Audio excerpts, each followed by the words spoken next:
Kelly, it seems like there is growing pressure now for Chuck Schumer to step down as Senate Minority Leader.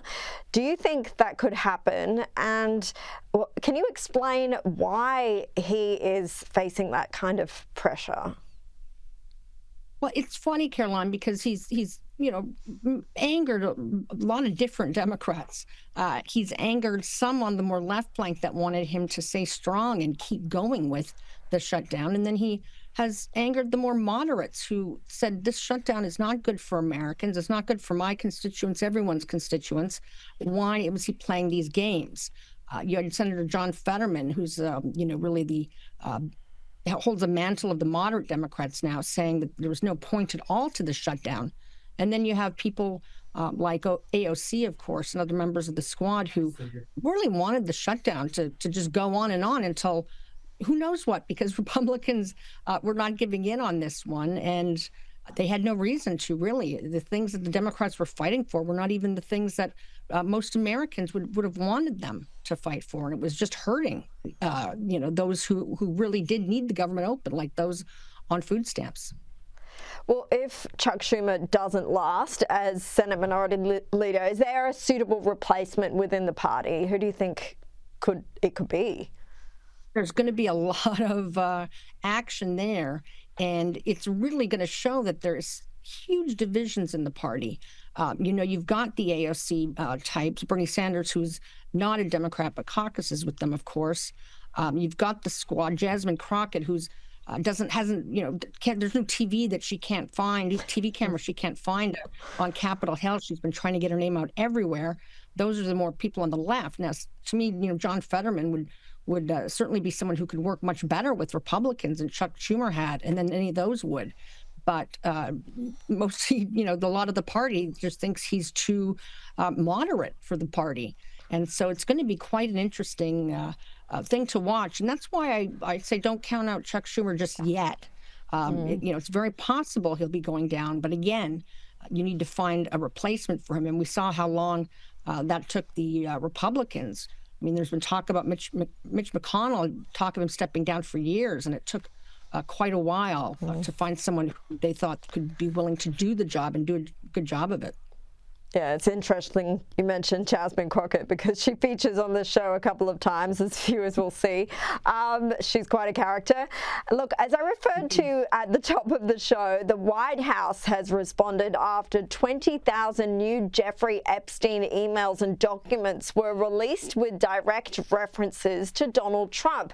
Now, Congress in the US is pushing forward on a vote to force the justice system to release all its files related to Epstein, but the measure still faces an uphill battle. Kelly, the president has always denied any wrongdoing in regards to Epstein, but it seems like this is a story that just won't go away.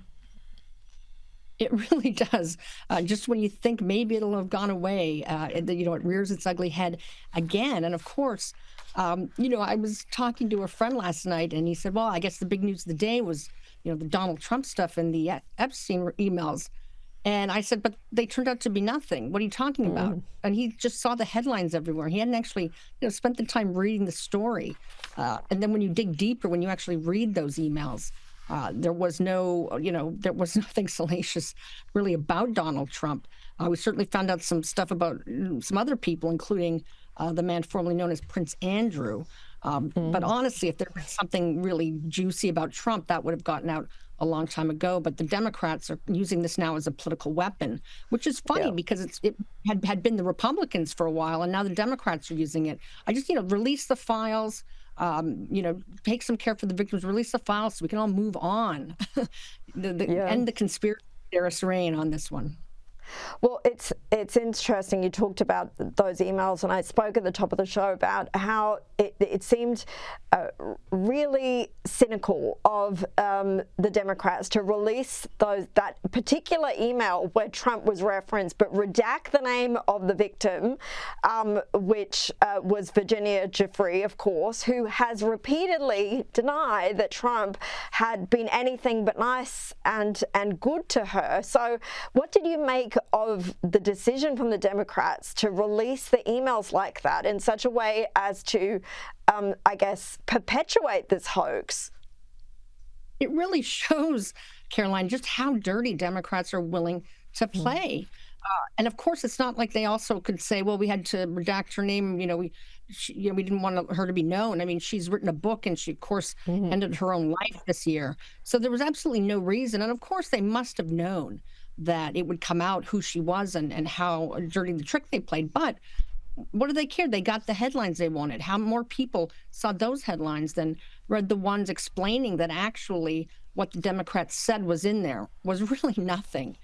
So they, their media enablers were happy to do the job for the Democrats, and it really just shows you how dirty they play in Washington these days. It's gone beyond, parody, and again, the government's been shut down. They've been really doing nothing, and then to come out with this, while the American people really have a lot bigger things that they would like the representatives in Washington to be worried about. Yeah, it's been a particularly bad week for the Democrats, I'd say. Kelly Jane Torrance, thank you very much for joining me. Thank you for having me.